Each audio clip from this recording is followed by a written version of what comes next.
ഏറെ അടുപ്പമുള്ളവർക്ക് മാത്രമായി വേണമെങ്കിൽ ഒരു ഈവനിങ് പാർട്ടി വെക്കാം. അത്രയൊക്കെ മതി. ഒന്നോർത്താൽ ഇവള് പറയുന്നതാ ശരി. ഇനിയും ആൾക്കാരെ ഒന്നും വിളിച്ചു കൂട്ടണ്ടല്ലോ.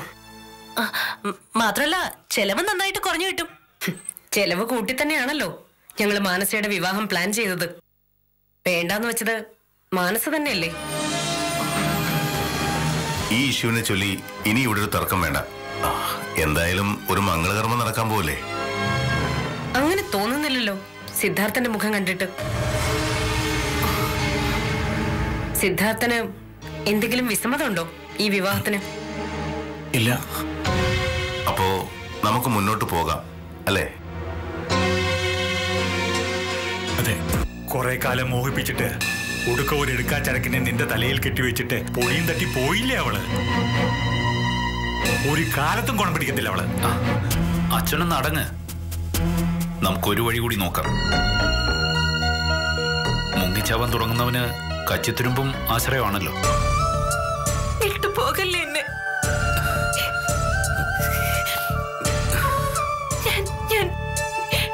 ഞാനൊരു പാവ വേണം കേട്ടോ. ഒറ്റയ്ക്കായി പോവും ഞാൻ ഈ വലിയ ലോകത്ത്. എനിക്കാരുമില്ല വേണു ഏട്ടാ.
എഴുന്നേറ്റോ? ഞാൻ വിചാരിച്ചു ഇന്നത്തെ ദിവസം മുഴുവൻ ഇയാൾ ഉറങ്ങി തീർക്കാൻ പോവെന്ന്. മടിയായിരുന്നു എനിക്ക് എഴുന്നേക്കാൻ. കഴിഞ്ഞു പോയതൊക്കെ ഒരു സ്വപ്നമായിരുന്നോ എന്നൊരു പേടി. ഉറക്കം ഉണരുമ്പോ വീണ്ടും ഞാൻ ആ അടുക്കളപ്പുറത്തെ തണുത്ത തറയിൽ. അതോർത്തിട്ടാ ഞാൻ. സ്വപ്നം തന്നെയായിരുന്നു. വെറും സ്വപ്നമല്ല, ദുസ്വപ്നം. ഇന്നലെ രാത്രിയല്ല, അതിനു മുമ്പുള്ള ഒരുപാട് രാത്രികൾ. അതിൽ നിന്ന് ഞെട്ടി ഉണർന്ന് നമ്മളിപ്പോഴാ ജീവിച്ചു തുടങ്ങുന്നത്. സത്യം പറഞ്ഞ എനിക്കിപ്പോഴും ഇതൊക്കെ അങ്ങ് വിശ്വസിക്കാനാവുന്നില്ല വേണുവേട്ടാ. ഇതിനൊക്കെയുള്ള അർഹത ഉണ്ടോന്ന് പോലും ചിലപ്പോഴൊക്കെ എനിക്ക് തോന്നിപ്പോവാ.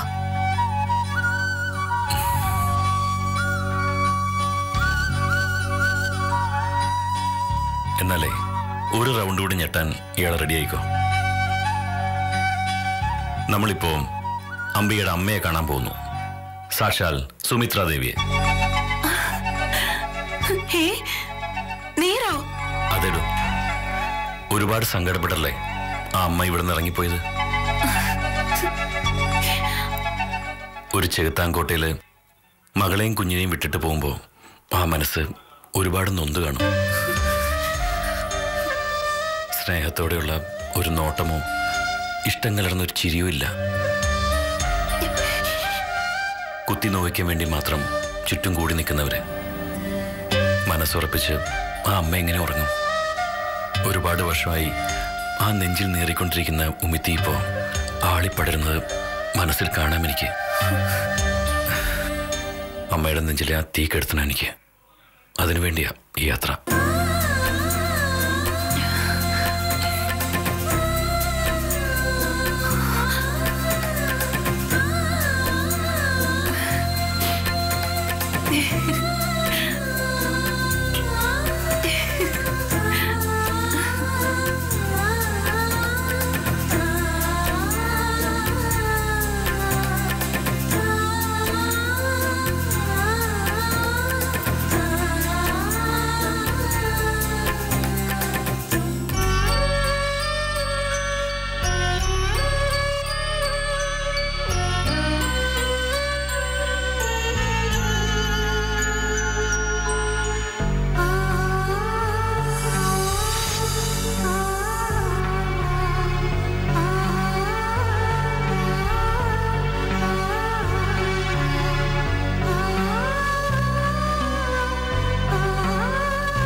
ഹലോ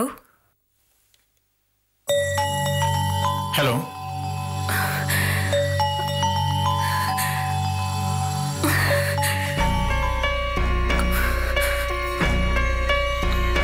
ഹലോ മൈന, ഇത് ഞാനാ, സിദ്ധാർത്ഥൻ.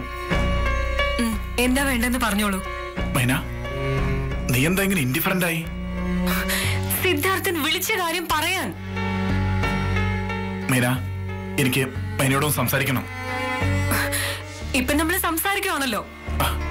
അങ്ങനെയല്ല മൈന. സിദ്ധാർത്ഥന് പറയാനുള്ള കാര്യം വ്യക്തമായിട്ട് പറയൂ. അങ്ങനെ ഫോർമലായിട്ട് എനിക്കൊന്നും സംസാരിക്കാനില്ല. എങ്കിൽ ഫോൺ വെച്ചോളൂ.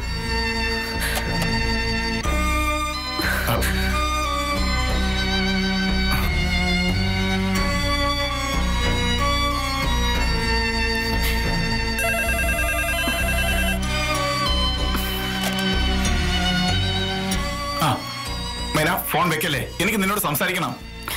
പറഞ്ഞില്ലേ എനിക്കൊന്നും സംസാരിക്കാനില്ലെന്ന്? പക്ഷെ എനിക്ക് സംസാരിക്കണം. സിദ്ധാർത്ഥൻ ദയവ് ചെയ്ത് ഇനി എന്നെ വിളിച്ച് ശല്യപ്പെടുത്തരുത്. മൈന, ഫോൺ വെക്കല്ലേ പ്ലീസ്.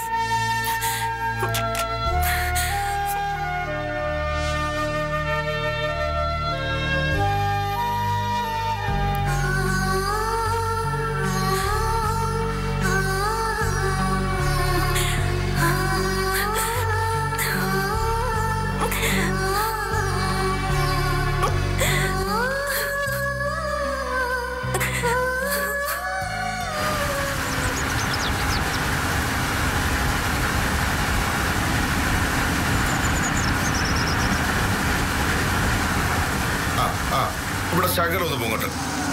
ശരി ശരി, മതി മതി.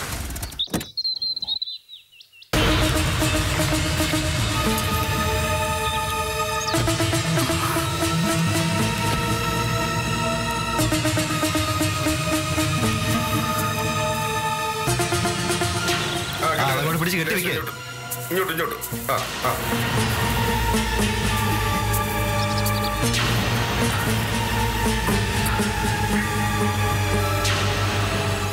മതി മതി മതി. കുറച്ചുകൂടെ കുറച്ചുകൂടെ. ഇങ്ങോട്ട്. മതി മതി. ഇറങ്ങി വാ, ഇറങ്ങി വാ. നീ ഇറങ്ങി വാ. കറക്റ്റ് അല്ലേ? കൊള്ളാം. നമുക്കൊരു ചായ കുടിച്ചിട്ട് വരാം. ബാബുവാ.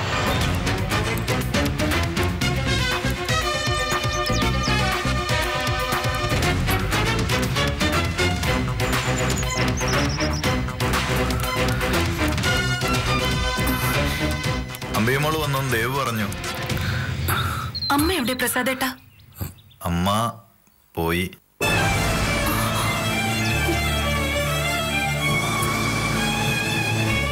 പോയെന്നോ? എങ്ങോട്ട്? അങ്ങനെ വ്യക്തമായൊന്നും പറഞ്ഞില്ല. ഒരു ദീർഘയാത്രയാണെന്ന് പറഞ്ഞു. ഇനിയൊരു മടക്കത്തിന് സാധ്യത കുറവാണെന്ന് സൂചിപ്പിച്ചു.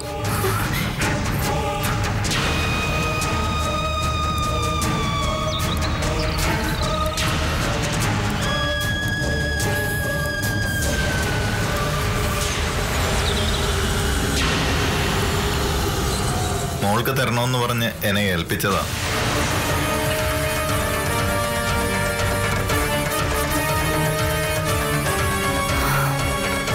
മോൾക്ക് അമ്മയൊരു യാത്ര പോകുന്നു, മടങ്ങി വന്നാ കാണാന്ന് മാത്രമേ ഇപ്പൊ പറയാനാവൂ.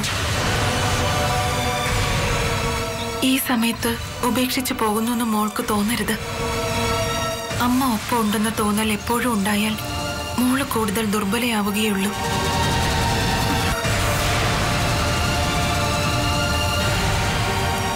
നിനക്ക് സിദ്ധാർത്ഥനും സ്വന്തം കാലിൽ നിൽക്കാനുള്ള ത്രാണിയും പ്രായവുമായി. എന്തെല്ലാം പ്രതിസന്ധി ഘട്ടങ്ങൾ ഉണ്ടായാലും എന്റെ മോള് വേണുവിന്റെ വീട്ടിൽ പിടിച്ചു നിൽക്കണം.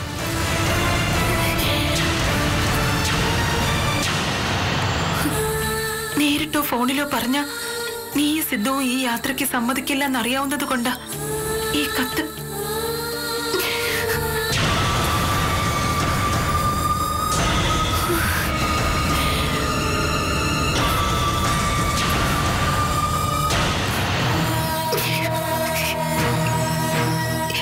അമ്മ എവിടേക്ക് പോയെന്ന് അന്വേഷിക്കണ്ട.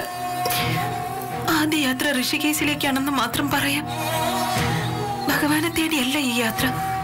വിശ്വാസത്തിനും അവിശ്വാസത്തിനും ഇടയിൽ എവിടെയോ കളഞ്ഞു പോയ എന്റെ തന്നെ മനസ്സന്വേഷിച്ചാണ്. സസ്നേഹ സുമിത്ര.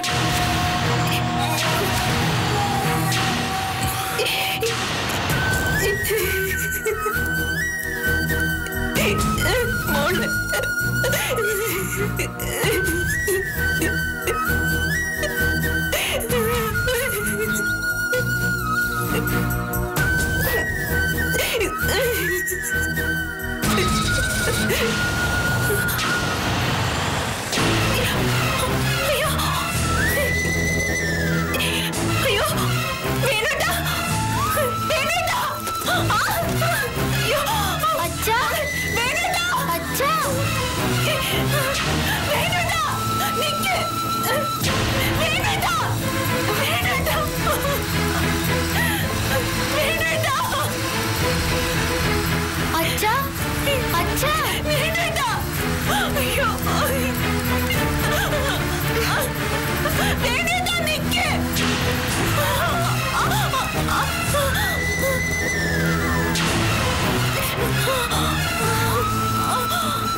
അവള് രാവിലെ അവളുടെ പണി തുടങ്ങി. എന്റെ പൊന്നു ഭാര്യയെ രാവിലെ തന്നെ വല്ലവന്റെ കൊതിയും നുണയൊക്കെ വായിച്ചോണ്ടിരിക്കാതെ അടുക്കള കയറി എന്തേലും വെച്ചുണ്ടാക്കാൻ നോക്ക്. അതിനവിടെ ദേവയാനി ഉണ്ടല്ലോ. എന്നാ പിന്നെ എല്ലാത്തിനും ദേവയാനി മതിയല്ലോ. നിങ്ങൾക്കിപ്പോ എന്താ വേണ്ടത്? എന്തു വേണമെന്ന് പറഞ്ഞാലും കൊണ്ടുതരാൻ പറ്റുന്ന ഒരാള്. ഇടിയാ പിള്ളേർ രണ്ടും തിരിച്ചിങ്ങോട്ട് വരുമ്പോഴത്തേക്ക് നാക്കി വെക്കാൻ കൊള്ളാവുന്ന എന്തെങ്കിലും ഉണ്ടാക്കി വെക്കാനാ പറഞ്ഞത്. ആര്? വേണു അംബികയോ? പിന്നെ നിന്റെ മരിച്ചുപോയ അയാളെ എന്തിനാ ഇങ്ങനെ പറയിക്കുന്നേ? വേറെ ആരാണ് ഇവിടെ പിള്ളേര് പോത്തെ? എടി, ഇത് അവരുടെ മധുവിധു സമയമാ. നമ്മൾ നോക്കിയും കണ്ടും ഒക്കെ പെരുമാറണം. അവരെ കുറച്ച് സമയം ഒറ്റയ്ക്കൊക്കെ വിടണം. രുചിയുള്ള ഭക്ഷണമൊക്കെ ഉണ്ടാക്കി കൊടുക്കണം. എവിടെയും ഒക്കെ യാത്ര പോകാനുള്ള സൗകര്യം ചെയ്തു കൊടുക്കണം. എന്റെ ഭഗവാനെ, ആരാ ഈ പറയുന്നത്? അവൾ എന്നെ കൊണ്ട് അത് പറയിപ്പിച്ചാ അടങ്ങൂ. നീ ഇപ്പൊ പറഞ്ഞത് അങ്ങ് ചെയ്താ മതി. അവരെത്ര പെട്ടെന്ന് തിരിച്ചു വന്നോ? നീ ചെന്നൊന്ന് നോക്ക്.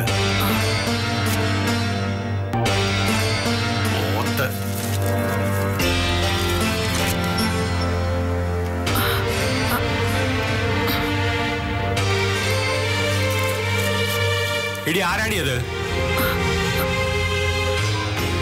ഈ പോത്തിന്റെ വായിലിട്ട തേങ്ങാ പിണ്ണാക്കോ?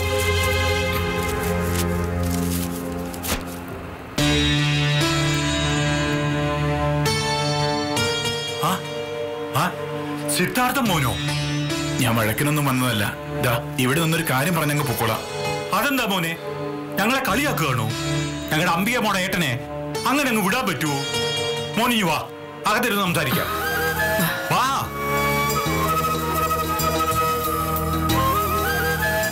ഇടിരടി ചായ എടുത്തോണ്ട് വാ.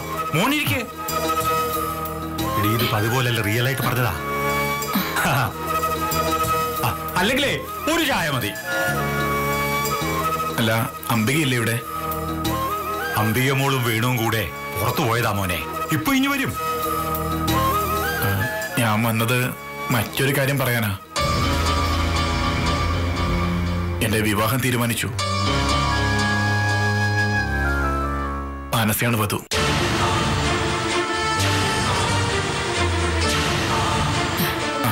നന്നായി മോനെ.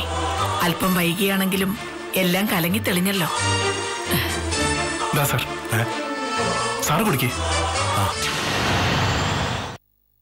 ചടങ്ങൊക്കെ ലളിതമായിട്ടേ ഉള്ളൂ. രജിസ്റ്റർ ഓഫീസിൽ വെച്ച വിവാഹം. അച്ഛനും അമ്മയൊക്കെ തീർച്ചയായിട്ടും ഉണ്ടാവണം. അത് കൊള്ളാം. ഞങ്ങൾ വരാതിരിക്കുമോ? ഇപ്പൊ നമ്മൾ തമ്മിലുള്ള ബന്ധം അങ്ങനല്ലയോ? വേണു അംബികയും വൈകുമെങ്കിൽ ഞാൻ ഇറങ്ങുക. പോയിട്ട് അല്പം തിരക്കുണ്ട്. പിന്നൊരു ദിവസം ഞാൻ അവരെ കണ്ടോളാം. വരുമ്പോ പറഞ്ഞാ മതി. തിരക്കാണെങ്കിൽ പിന്നെ എന്ത് ചെയ്യാനാ?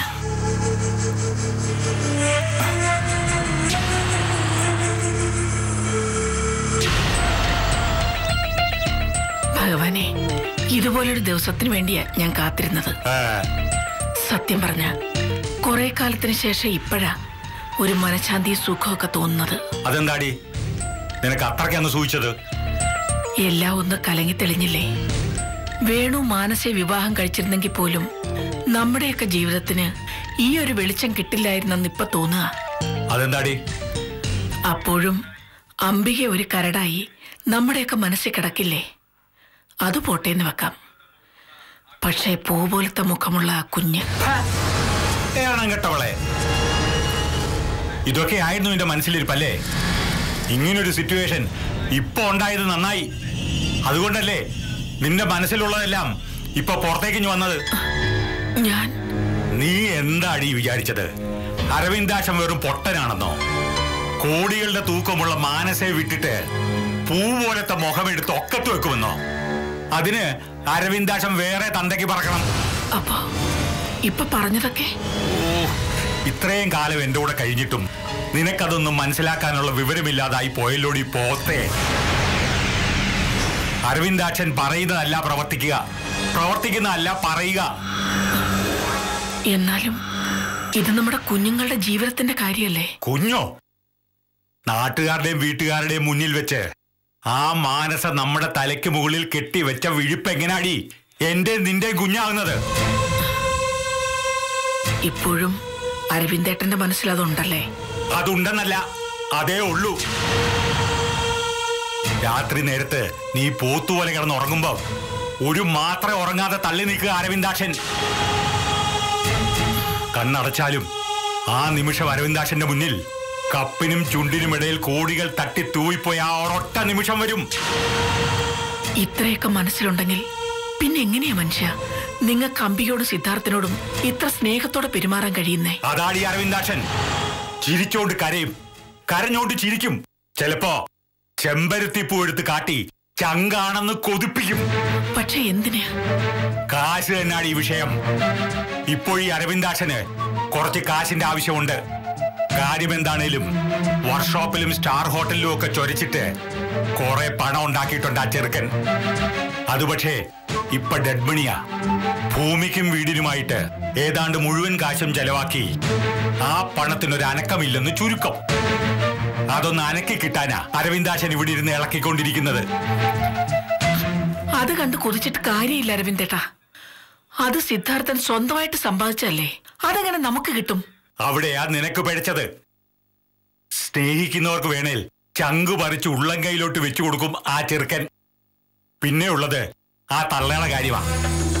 അമ്പി ഒരു നയത്തിൽ നിന്നങ്ങ് ചോദിച്ചാൽ ആ തള്ളയെ സമ്മതിക്കും. അങ്ങനെ ആ തള്ളയെ സോപ്പിട്ട് കുളിപ്പിച്ച് കിടത്താൻ വേണ്ടിയിട്ടാ ഇപ്പോഴീ അരവിന്ദാക്ഷൻ രണ്ടിനെയും വീട്ടിലേക്ക് പറഞ്ഞു വിട്ടിരിക്കുന്നത്. എനിക്കറിയാൻ മേലഞ്ഞിട്ട് ചോദിക്ക, സ്വത്ത് കിട്ടിയാലെങ്കിലും അംബികയോടും കുഞ്ഞിനോടും നിങ്ങൾക്ക് അച്ഛനും മകനുമുള്ള പക തീരുവോ? ഇടി നീ ചൂണ്ടയിടാൻ പോയിട്ടുണ്ടോ? എവിടുന്ന്? എന്നാ ഞാൻ വിശദമായി പറഞ്ഞു തരാം. ഒരു മണ്ണിരയെ ചൂണ്ടയിൽ കൊളുത്തി നമ്മൾ വെള്ളത്തിലോട്ട് അങ്ങിടും. അതേലൊരു ചെറിയ മീൻ വന്ന് കൊത്തും. അപ്പൊ നമ്മൾ എന്ത് ചെയ്യും? കൊണ്ടുപോയി കറി വെക്കും. ആ, ബുദ്ധിയില്ലാത്ത നീ അങ്ങനെ ചെയ്യും. പക്ഷേ ബുദ്ധിയുള്ളവരെ ആ ചെറിയ മീനിനെ ചൂണ്ടയെ കൊളുത്തി പിന്നെയും വെള്ളത്തിലോട്ട് ഇടും. ആ, അപ്പൊ അതിലൊരു വലിയ മീൻ വന്ന് കൊത്തും. പിന്നെ ആ മീനിനെ കൊണ്ടുപോയി കറി വെക്കും. വലിയ മീനിനെ തിന്നുമ്പോ ആരെങ്കിലും ആ ചെറിയ മീനിനെ കുറിച്ച് ഓർക്കുമോടി? നമ്മുടെ കഥയിൽ ചെറിയ മീനിന്റെ റോള് മാത്രമേ ഉള്ളടി അമ്പിയക്ക്. പക തീരണമെങ്കിൽ പട്ടണയിലേക്ക് എടുക്കണമടി അവളെ.